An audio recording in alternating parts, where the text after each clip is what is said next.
It was one of the worst crashes ever on Interstate 64, a major pileup that happened just days before Christmas 2019. Dozens of drivers were hurt and one Chesapeake woman almost lost her life. Tonight, only on 10, she is for the first time talking to Jason Marks about the crash, the recovery, and the search for the stranger who says she saved his life. I never imagined that it would be this kind of an accident. When Chesapeake's Wendy Wallace got in the car to travel for the December holidays in 2019, she had no idea how much her life would change. It can change before you even have any opportunity to think about it. Wallach was on Interstate 64 in Williamsburg. So was 20-year-old Bray Hollowell.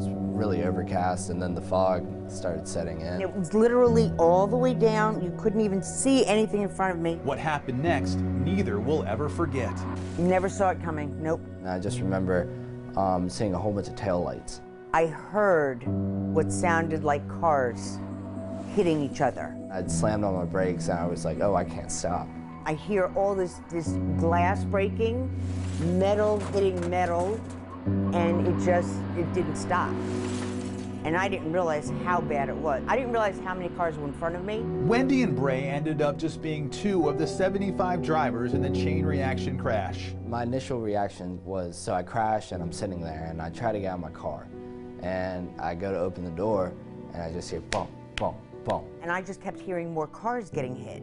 Just having to watch that was like, whoa. But I remember, coming out of it and seeing all the cars. I mean, it was like absolute carnage. It was like a war. More than 50 people were injured in the pileup. Hollowell wasn't one of them. But when he got out of his car, he could hear a woman screaming for help. As I kind of approached, I saw different body pieces of her leg and a mash door. And that was when it kind of hit me that like, oh wow, she needs some help.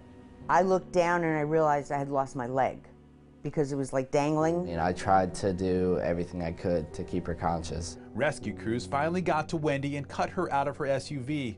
She was flown to VCU where she'd be for the next month.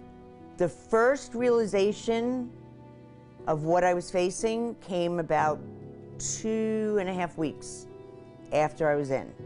As Wendy began to recover, she wanted to find the stranger who she says saved her life. He really is my hero. Just hours after posting this plea on social media, he was found. I'm just getting hundreds and hundreds of messages on the Messenger app, and I'm like, what's going on? And so I finally look and they're sending me the post and I'm like, oh, wow, like this is the lady, this is Wendy. The two were now connected and vowed to meet up.